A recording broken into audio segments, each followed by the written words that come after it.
Gloire que le nom de Dieu soit chanté, célébré. Nous allons revenir sur le chapitre 38, livre de Genèse. C'est un fait qui est, comment? Impudique. C'est un fait qui est vraiment impudique.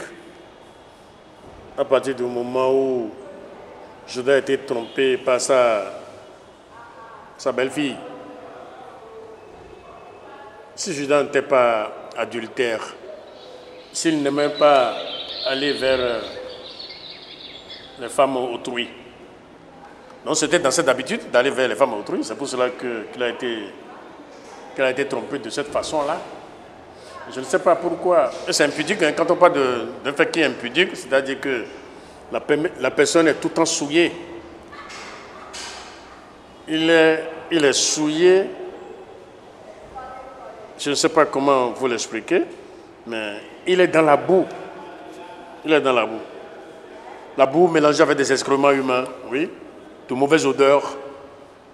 Il est éclaboussé? Non, il est dans le bourbier même. Vous voyez ça, non? Donc c'est ça, un fait qui est comment? Impudique. C'est-à-dire que la personne est sale spirituellement. Et avec ça, vous ne pouvez pas vous approcher de Dieu. C'est pas bon, on ne fait pas ça. Tu sors, tu trouves une femme, encore quel genre de femme? Une vendeuse de cesse. La femme s'est habillée en vendeuse de cesse au bord de la voie. Et il a promis, comment, c'est un gibier, je ne sais pas, une brebis, est allée avec. Donc, il a couché avec une prostituée. C'est dangerous, very, very dangerous. C'est pas bon. C'est ce qui se passe aujourd'hui dans notre église. C'est-à-dire que quand tu parles, l'autre fois j'ai prêché en disant qu'une femme doit avoir un seul mari. Il y a les apostats. Je ne sais même pas comment les appeler. Est-ce que c'est apostat, il faut dire? Oui? Les apostats, bien sûr. Il y a apostat, il y a encore quoi? Le schismatique. Il y a le schismatique. Il y a l'apostat, et il y a encore quoi? Le troisième, c'est quoi?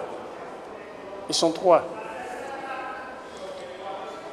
Un apostat, c'est un baptisé qui a d'abord observé les commandements de l'Éternel avant de les rejeter. On les appelle apostats. Et après apostat, il y a encore quoi? Hein? L'hérétique. Voilà. Il y a un hérétique, il y a des hérétiques, il y a des apostats, il y a des schismatiques. C'est comme ça. Vous êtes devant Dieu, la Bible ouverte. Parce que vous êtes contre le prédicateur, vous voulez l'éclabousser. Lui parle avec des références bibliques. Vous venez, vous dites, non, c'est pas bon, c'est pas ça. C'est une grosse malédiction. Checkez. On fait ça? Tu t'amuses avec le feu. C'est ça. Celui qui mérite d'être repris. Complétez-moi ça. Oui. Vous savez ce que cela veut dire? Celui qui mérite d'être repris, qui réduit le coup, sera brisé subitement, sans remède. C'est ça l'histoire des hommes qui damnent le sol et qui disent que c'est nous. On ne fait pas ça devant Dieu. Devant Dieu, il faut être comment? Correct. Au niveau du comité, là, à la paroisse mère, les membres du comité, autant des vieux, là, des sages de l'église, des vieux, des patrons de l'église, parfois il y a des différends entre eux. Mais quand ils montent là pour juger les deux personnes qui ont des différends là, si l'autre dit que ah non, c'est pas bon, et que c'est juste, l'autre aussi est obligé de dire ah non, c'est pas bon. C'est comme ça. Donc ils mettent leurs différends de côté pour faire l'œuvre de Dieu. Ce n'est pas devant Dieu que parce que tu as quelque chose contre l'autre et qu'il rend le jugement juste, que toi tu vas passer à côté, tu vas mourir. C'est ce qu'on nous a appris ici. Quand il y a des différends parmi nous, là, quand ça s'asseye là pour rendre le jugement, ainsi de suite, tout est OK. On s'oublie, puisque c'est l'œuvre de Dieu. Donc si l'autre prêche de l'autre côté là-bas, en plus la personne est ton patron, tu es son élève, tu es l'élève de son élève. Bon, comment ça se voit? C'est en parlant. Si vous écrivez ou en parlant de Dieu, par exemple, nous sommes là en tant que maître pour vous regarder. Si vous méritez la couche, on peut dire que bon, celui-là est encore en couche. Vous n'avez jamais vu les hommes en couche? Il y a des grands hommes en couche. Quand ça change et que Dieu frappe, tu verras des grands hommes de 70 ans en couche, bien sûr. Mais spirituellement, selon les Écritures, si vous êtes en couche, c'est à nous de le savoir que bon, lui, là, il est encore en couche. Si vous êtes au CI, c'est à nous de vous le dire. Votre comportement, la façon dont vous parlez de Dieu, si vous êtes en couche, si vous êtes au CI, au CP, nous le savons, c'est comme ça. Donc ces hommes qui sont encore en couche spirituelle n'ont qu'à faire très attention avec nous. Un maître ne peut pas parler. L'élève des élèves vont se lever en disant que oui, ce qu'il dit là, ce n'est pas juste. Alors qu'il n'a rien dans la tête ni dans le ventre. Ce qu'il a dans le ventre et dans la tête, c'est autre chose. Ce n'est pas la parole de Dieu. Il a 9 dons. Mais le don qui est au-dessus de tous les dons, c'est quel don? L'amour. Ah bon? C'est la parole. C'est la parole qui est au-dessus de tout. Quand, à travers elle, ça va elle qu'ils ont étalé la terre sur les eaux, les nuages, les firmaments, le soleil pour présider au jour, la lune, les étoiles pour présider la nuit, ainsi de suite. Il crée aussi les étoiles. C'est toujours la parole. Donc la parole est au-dessus de tout. Donc nul n'a le droit d'aller contre la parole. Regardez par exemple, quand nous prêchons, les gens disent que bon, lui là, qu'est-ce qu'il raconte là, ainsi de suite. Vous allez voir maintenant, les églises vont remplir. Dieu a jeté un petit virus seulement sur la terre. Les gens commençaient par dire fermez l'église, fermez les lieux de prière, fermez les lieux de rassemblement. Il n'y a plus d'avions, l'aéroport est fermé, tout est fermé. Alors c'est ça. Mais ceux qui auront le cachet de Dieu, ce virus-là n'a pas le droit de cogner à leur porte, de frapper à leur porte. Ce que le cachet de Dieu. Mais ce que le cachet de Dieu, c'est ceux qui ont en possession la parole de Dieu. C'est eux, non? Si nous rentrons dans le livre d'Apocalypse, chapitre 9, à partir du verset 2, rapidement. Écoutez ce que dit les Écritures. Et elle ouvrit le puits de l'abîme, et il monta du puits une fumée comme la fumée d'une grande fournaise. Oui. Et le soleil et l'air furent obscurcis par la fumée du puits. Des sauterelles sortirent de la fumée et se répandirent sur la terre. Et il leur fut donné un pouvoir comme le pouvoir qu'ont les scorpions de la terre. Il leur fut dit de ne point faire de mal à l'herbe de la terre, ni à aucune verdure, ni à aucun arbre, mais seulement aux hommes qui n'avaient pas le sceau de Dieu sur le front. Voilà, c'est ce que nous allons. C'est ce que nous voulons. Ça. Les hommes qui n'ont pas quoi? Qui n'avaient pas le sceau de Dieu qui sur le front. n'avaient pas le sceau de Dieu. Et le sceau de Dieu, c'est quoi? C'est la parole de Dieu. Ceux qui n'ont presque rien dans la tête, qui errent ça et là, qui mélangent tout, et qui sont comment? De la salade garnie. Alors que Dieu n'aime pas de la salade. C'est ça. Bon, alors, ces sauterelles-là mangent quoi? Les sauterelles mangent les arbres. Vous verrez que l'arbre du manioc, là, de feuilleté, c'est les sauterelles qui font ça. Vous verrez le corps dépouillé. Le corps du tige du manioc, là, dépouillé. C'est eux. Maintenant, il leur a été recommandé, c'est dans le verset 1er, c'est le 6e ange. Le 5e ange, verset sa coupe. C'est ce que nous sommes en train de vivre. C'est un ange, si c'est 5e, 6e, je ne sais pas, qui a versé sa coupe.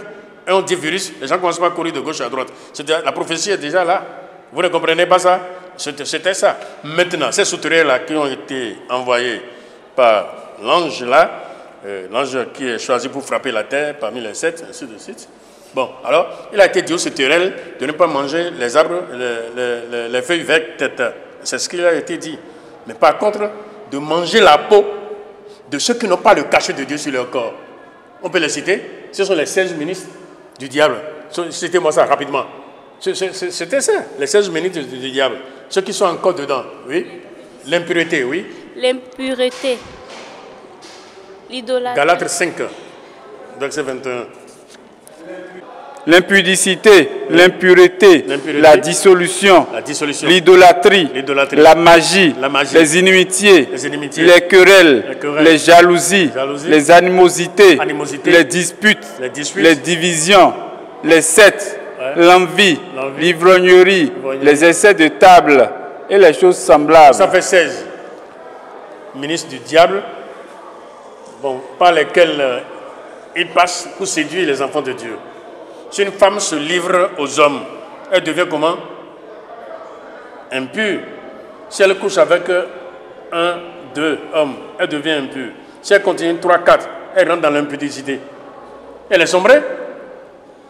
Alors nos frères là, comme ils ont dit à manger ça, rassasier, ils veulent rester dedans. Si quelqu'un veut dire, il n'est pas bon de commettre, il dit non, c'est faux. Qui a dit ça? Parce que c'est leur chose. Non, mais c'est ça, ils sont dedans. Oui, mais c'est ça, ils sont dedans, c'est du miel salé. Vous ne voyez pas ça là? Donc, ils sont en train de laper ça au jour le jour. Et si toi, tu rentres dedans pour donner des explications, ils sont fâchés sur les réseaux sociaux. Ça commence pas à crier. Non, mais ils sont comme ça. C'est des gens qui sont frappés de l'obscurité depuis le ventre maternel. J'en pleure. Vraiment, il fallait voir leur fin. Leur fin sera rapide que la chose du tisserand, comme la machine du tisserand. C'est ça leur fin. Leur fin sera précipitée. C'est pour cela qu'il faut faire très attention avec ces vaines personnes qui parlent contre la Bible et contre la parole de Dieu, qui n'est pas du tout bon. Si Judas n'avait pas cet esprit sur lui de sortir avec des vendeuses de cesse, il n'allait pas coucher avec sa belle-fille. La fille va rester là longtemps, il passera à côté seulement, il va négocier le danger de très loin. Mais maintenant, il est rentré dedans. Parce que dans la loi de Dieu, si le grand frère meurt sans laisser d'enfant, le jeune frère doit prendre tout de suite la femme. Et le premier enfant qui sortira du ventre de la femme portera. Lorsque les frères demeureront ensemble et que l'un d'eux mourra sans laisser de fils, la femme du défunt ne se mariera point au dehors avec un étranger, mais son beau-frère ira vers elle, la prendra pour femme et l'épousera comme beau-frère. Voilà, donc c'était ça, l'histoire de 2 enfants de Judas. Le premier s'appelait comment? Er. Le second? Bon, Er était méchant aux yeux de l'Éternel. Les gens disent que Dieu ne tue pas. Dieu l'a fait quoi? Il a tué. Fais-moi la lecture. Er, premier-né de Judas, était méchant aux yeux de l'Éternel. Oui. Et l'Éternel le fit mourir. L'Éternel le fit mourir. Parce qu'il était comment? Il était méchant. Il était méchant. Donc, Er, le premier-né de Judas, était méchant aux yeux de l'Éternel. L'Éternel le fit mourir. Par quoi? Pas des mots. C'est comme ça qu'il tue. Oui, c'est pas des mots. Il a bloqué la respiration. Il a aspiré vraiment de l'air. Hein, tu comprends, non? Et c'est resté comme ça. C'est ça la mort. Dieu l'a tué. Puisque c'est lui le souffle de tout ce qui vit. C'est pour cela que la Bible dit le souffle de vie. Il est le détenteur de tout ce qui vit, de tout ce qui ont le souffle, ainsi de suite. Donc, il était méchant dans le chapitre 38, et Dieu l'a tué. Maintenant, Onan devait prendre, comment dirais-je, la femme de son frère pour en faire un enfant à la place de son frère, un enfant qui portera le nom de son frère. Mais lui, quand il couche avec la femme de son frère défunt, il souille la terre. Onan, sachant que cette postérité ne serait pas à lui, oui, se souillait à terre lorsqu'il allait vers la femme de son frère, voilà, afin de ne pas donner de postérité à son frère. Et qu'est-ce qui s'est passé? Ce qu'il faisait déplut à l'Éternel, qui le fit aussi mourir. Il le fit aussi mourir. Bon, la troisième maintenant, le troisième fils. Bon, Judas n'a pas voulu donner maintenant la femme à son troisième fils. C'est pour cela qu'il lui a dit, rentre chez toi. Quand il sera grand, je vais t'appeler. Et il ne l'a jamais appelé. Ça a commencé, l'histoire a commencé par là. Maintenant, la femme s'est fait comment? Veuve, elle s'est bien habillée, elle a enlevé ses habits de veuvage, elle s'est transformée, bien habillée, elle s'est assise au bord de la voie parce qu'elle aurait appris que son beau-père ira tondre les brebis quelque part. Non, elle est restée là. Le beau-père qui passait, il a vu une belle dame bien habillée, vous le voyez, le visage un peu enveloppé, lui ne savait même pas qui il est allé vers pour lui demander le cesse. Vous voyez ça, non? Donc si Judas avait reçu les instruments de base, les instructions de base, il n'ira pas là. C'est ce que nous disons. Mais il y a quelques-uns, s'ils ont la tête haute, je ne sais pas, s'ils ont la queue haute, je ne sais pas, s'ils ont des genoux, moi je ne sais pas, qui racontent de n'importe quoi en disant que nous là, Nous disons, je ne sais pas, autre chose selon la Bible. Nous interprétons la Bible très mal, alors que c'est faux. Ceux qui n'ont rien compris, parce que d'abord, comment est-ce que vous allez demander à quelqu'un qui n'a pas mangé ces 3 jours de vomir? Il allait vomir quoi? Jugez vous-même. Il allait vomir? Ces excréments. Oui, les insectes grêles. Peut-être ça. C'est leur histoire. C'est des hommes vils, V-I-L, c'est-à-dire vidés de toutes sortes de connaissances, qui ont du mal à comprendre, qui comprennent longuement et qui prennent tout leur temps à comprendre, alors que Dieu n'aime pas ça. Lui aime l'habileté. C'est comme ça que de rester là, à prendre tout ton temps à comprendre là, non, Dieu n'aime pas ça. Voilà donc notre histoire.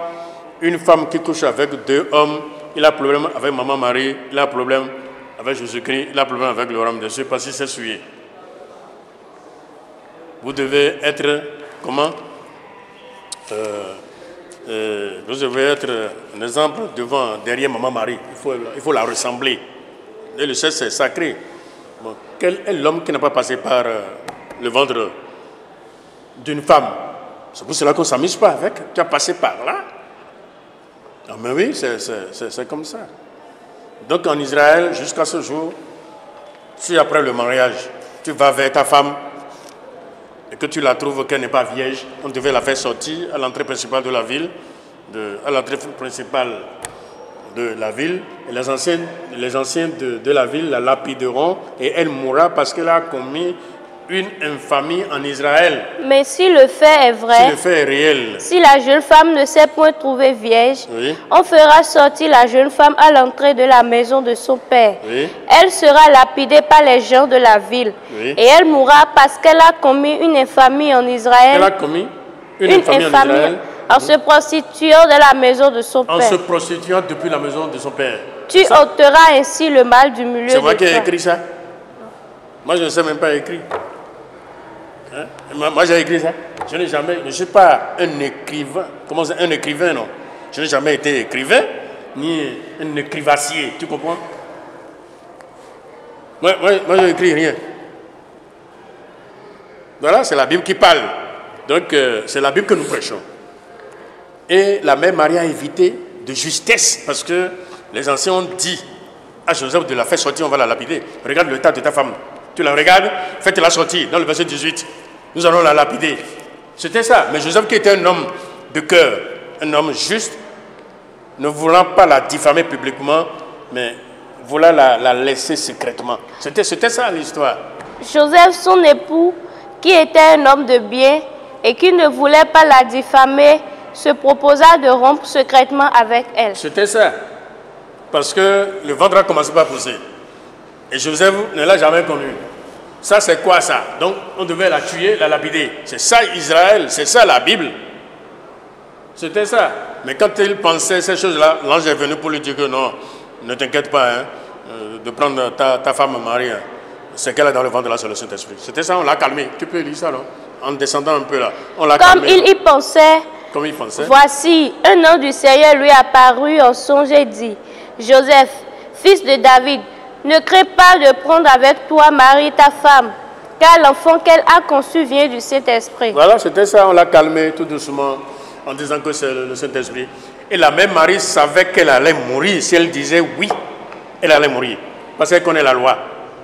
Parce que l'ange lui disait que tu seras enceinte, tu donneras un enfant, et tu lui donneras le nom de Jésus. Il dit, mais comment cela se fera-t-il? Parce que je n'ai jamais connu d'homme. Il dit, le Saint-Esprit te couvrira de ses plumes. C'est pour cela qu'une telle chose sortira de ton sein, le Fils de Dieu. C'était ça. Et finalement, elle a dit, oui, mais qu'il me soit fait, selon ta parole, sachant qu'elle allait mourir. Il y a un trop. Mais maintenant, il y a et quand il était lapidé, si on la faisait sortir pour la lapider, je pense que les mains allaient rester raides. Quand tu fais comme ça, tu vas rester comme ça 100 ans. C'est ça Dieu. C'était ça. Voilà, donc c'est notre histoire ça. Une femme qui, on dit la vie étudiantine, ce que nous faisons à l'école là-bas, là, à l'université, on s'amuse avec le siège. Ils seront traités des brouillons jusqu'à la mort. Ils seront traités comme des brouillons jusqu'à la mort. Parce que 2 hommes ne doivent pas coucher avec une seule femme. C'est un fait qui est commun. Première femme. 2, 3 hommes, on parle de l'impureté. Mais quand ça rentre dans 4, 5, 6, 7, on parle de l'impudicité. Donc, votre corps est éclaboussé? Non, est frappé de noir jusqu'à la mort. Et à la résurrection, à la résurrection, tu sortiras de la terre tout noir, comme le diable, frappé de l'obscurité. C'est des choses comme ça. Et dans le livre de Galates, chapitre 1, verset 8, verset 9, qui dit ceci? Oui, Galates, dis donc. Mais quand nous-mêmes, quand un ange du ciel annoncerait un autre évangile, un ange du ciel annoncerait un autre évangile que celui que nous vous avons prêché, qu'il soit anathème. Oui. Nous l'avons dit précédemment. Et je le répète à cette heure. Si quelqu'un vous annonce un autre évangile, que celui que vous avez reçu de nous, qu'il soit anathème. Et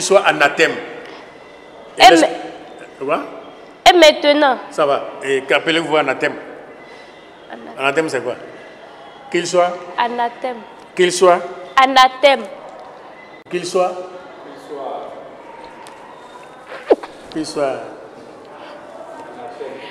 maudit. C'est ça. Oui, c'est une malédiction quand on parle d'anathème. Qu'il soit anathème, qu'il soit maudit. Comment est-ce que vous allez déformer la forme géographique de la chose pour aller vers le noir? Hein? C'était ça. Vous ne pouvez pas déformer notre prédication et le frapper de noir. Non, on ne fait pas ça. Et quand on parle de Dieu, je pense que c'est le respect total. Nul n'a le droit d'aller contre pour dire il prêche mal, ainsi de suite, alors que la chose est biblique. Et à partir du moment où la chose est biblique, il y a des versets bibliques qui appuient sur la chose, il faut l'accepter. Et si vous ne comprenez pas, posez-nous des questions et non de nous éclabousser. Et ce n'est pas nous que vous éclaboussez seulement la parole de Dieu. Et ça ne se fait pas comme ça. Après la mort d'un mari, la femme peut prendre un autre mari. C'est la Bible qui a dit ça. C'est ce que Paul a dit dans 1 Corinthiens 7. Il est libre de prendre un autre mari. Et il est libre de rester encore célibataire, comme la soeur vient de le dire. Anne, par exemple, de rester avec Dieu toute sa vie, et ainsi de suite, s'il aime vraiment son mari. Ça, c'est encore autre chose. Mais ici, c'est un fait, c'est-à-dire, c'est un fait qui est réel à partir du moment où librement, simplement, tu vas vers le premier homme, tu vas vers le deuxième, tu vas vers le troisième. C'est la prostitution. C'est de cela que nous parlons. Et non des autres faits. Les autres faits, c'est quoi? C'est pour cela qu'à l'école, il y a des gens qui font la contraction, c'est ça? Contraction de test. Et après, il y a l'analyse de test. Il y a encore quoi?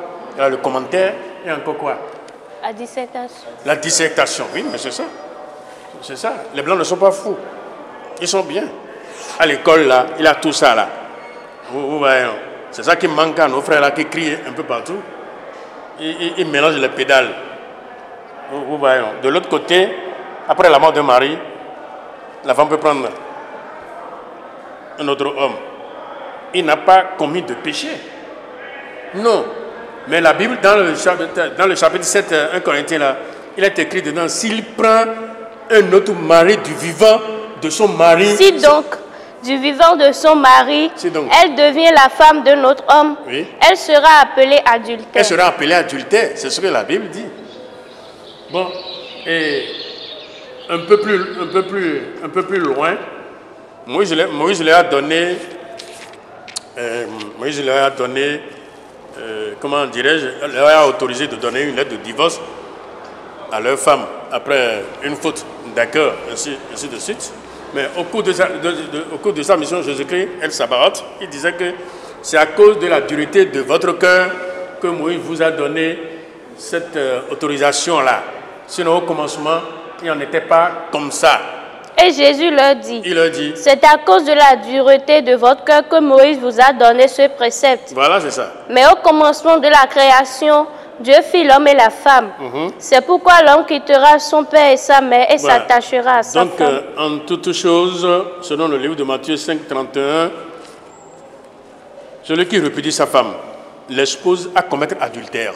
Il a été dit que celui qui répudie sa femme lui donne une lettre de divorce. Mais moi, je vous dis que celui qui répudie sa femme, sauf pour cause d'infidélité, l'expose à devenir adultère. L'expose à devenir l'adultère, adultère. Et que celui qui épouse une femme répudiée commet un adultère. Celui qui épouse une femme répudiée commet un adultère. Donc, le sexe a une clé. Le sexe a de lois. Vous ne voyez pas ça? Ce que Judas vient de commettre. Et ce sont ces lois-là que nous devons respecter pour être réellement enfants de Dieu. Et nous ne pouvons pas prêcher contre l'adultère et que quelqu'un se lève pour vous dire que, écoutez bien ce qu'il dit. Il n'est même pas bon de publier ça sur les réseaux sociaux. Et ceux qui se permettent de publier ça, vous voyez ça, c'est la folie. Celui-là est hors sens. C'est comme si celui-là a perdu le sens biblique. Il peut être, je ne sais pas, un docteur en quoi, je ne sais pas, à l'université. Mais ici, c'est le monde spirituel. Et dans le monde spirituel, il faut faire une école spirituelle. C'est pour cela que vous venez de créer au tableau évolution spirituelle et intellectuelle des hommes à travers les âges, en parlant de ce tableau-là. Évolution comment? Spirituelle. Donc, il faut lire la Bible. Il faut lire Dieu à travers la Bible. Vous devez lire Dieu à travers la Bible. Et de l'autre part, il faut aller à l'école charnelle. Donc, ça fait deux choses. Si vous allez à l'école charnelle, bon, ça va vous permettre de vite comprendre ceci. Et si vous commencez aussi ici en tant qu'enseignement de base, c'est encore trop bon pour vous. Vous allez grandir dans ce sens-là. Donc vous n'êtes plus homme en tant que tel, mais un petit Dieu, Dieu D minuscule. Jean 10, verset 35. Si elle a appelé Dieu, ceux à qui la parole de Dieu a été adressée, et si l'écriture ne peut être anéantie, celui que le Père a sanctifié et envoyé dans le monde, vous lui dites, tu blasphèmes. C'est des choses comme ça. Voilà, donc c'est ça, que personne ne vous détourne de la bonne voie. Mais j'ai lu quelque part, et le Seigneur Jésus-Christ disait que malheur à vous, scribes, pharisiens, hypocrites, parce que vous courez la terre et la mer pour faire un prosélyte. Et lorsqu'il est devenu, vous en faites le fils de la géhenne 2 fois plus que vous-même. Si vous vous laissez aller par des vaines paroles qui n'ont aucune importance, vous serez jugé 2 fois plus que celui-là qui vous trompe. Lisez-moi ça. Malheur à vous, scribes, pharisiens, hypocrites, parce que vous courez la mer et la terre pour faire un prosélyte. Et quand il est devenu, vous en faites un fils de la géhenne 2 fois plus que vous. C'était ça, tu ne dois pas te laisser tromper par qui que ce soit. Mais vous devez faire quoi? Résister au diable, résister à Satan, résister aux mauvaises paroles. Bon, ainsi de suite. C'est ça notre histoire. Et de l'autre part, la Bible dit, malheur à vous, scribes et pharisiens hypocrites, parce que vous fermez aux hommes le royaume des cieux. Vous n'y entrez pas vous-même et vous ne voulez pas laisser entrer ce que le désir conducteur aveugle.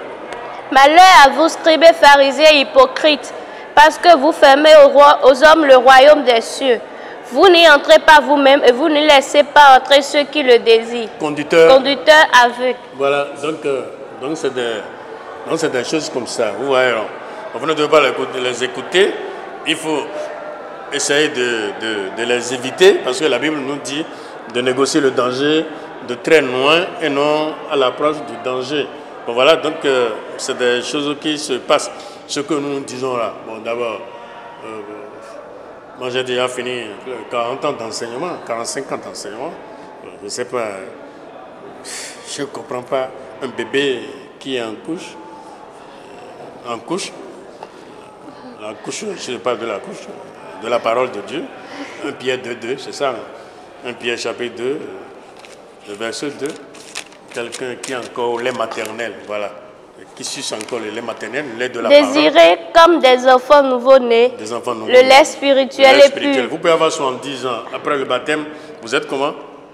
Vous êtes traité comme un bébé qui est au lait maternel, le lait spirituel. Voilà, et si vous parlez là, nous sommes là pour analyser. C'est à nous de dire que oui, bon, celui-là il est au CP, celui-là il est au CI, celui-là il est encore en couche, mais comment on dit là? Vous voyez, les gens qui sont disposés au lait maternel, vous ne pouvez pas donner la nourriture due à un enfant qui mérite le lait. Qu'est-ce qui allait se passer? Il va vomir. Il va vomir? C'était ça. Donc, vous-même, vous avez vu, non? Qu'un homme, c'est-à-dire un enfant qui vient de naître, hein, toi qui viens de naître, je pense qu'il a un chant comme ça, là. Bon, voilà, il vient de naître, on lui donne de l'eau d'abord, Et après, je pense que c'est le lait maternel. Bon, si subitement, si quelqu'un lui envoie la vraie nourriture, qu'est-ce qui allait se passer? L'enfant allait vomir, il ne pouvait même pas avaler. Parce qu'il n'est pas encore prêt pour ça. Donc, comprenez-les bien qu'ils ne sont pas encore prêts pour la chose. Que c'est des gens qui errent ça et là, qui, je ne sais pas, qui se cherchent. Je ne sais pas quand est-ce qu'ils vont se retrouver. Bon, Judas a failli à sa mission à partir du moment où, alors qu'il a bien le cachet de Dieu. Je ne sais pas si Dieu l'a pardonné quelque part. Il s'est allé suivre avec sa belle-fille, ne sachant pas que c'est sa belle-fille. Et s'il n'avait pas, comment dirais-je, s'il n'avait pas l'habitude d'aller vers autrui, d'aller vers la femme autrui, il n'allait pas faire ça. Il s'est souillé et c'est resté pour des générations à venir. Parce que les gens l'ont lu depuis ce temps. Depuis que Dieu a parlé à Moïse, puisque c'est Moïse qui a écrit le livre de Genèse, ça fait 1600 ans avant Jésus-Christ. Jésus est venu 2020, donc 1600 plus 2020. Que nous sommes en train de prêcher, que les gens sont en train de prêcher sur cette histoire. 1600 ans plus 2000 ans. Ça fait combien? Ça fait 3600 ans que le fait de Judas est, comment dirais-je, comme un miroir où les gens regardent. Si vous lisez la Bible, vous allez toujours tomber dessus. Si vous lisez, vous tombez dedans. Si quelqu'un lit, il tombe dedans. Qu'est-ce qui s'est passé ici? Il va chercher à savoir ce qui s'est passé. C'est comme ça, ce qui se passe avec nous. Donc si dans l'église, vous ne vous méfiez pas et que vous posez un acte impossible, ainsi de suite, ça va rester collé sur vous. C'est des choses comme ça. Il faut faire très attention pour revenir à la normale et que l'éternel Dieu nous assiste, ainsi de suite, au nom du Père, du Fils et du Saint-Esprit.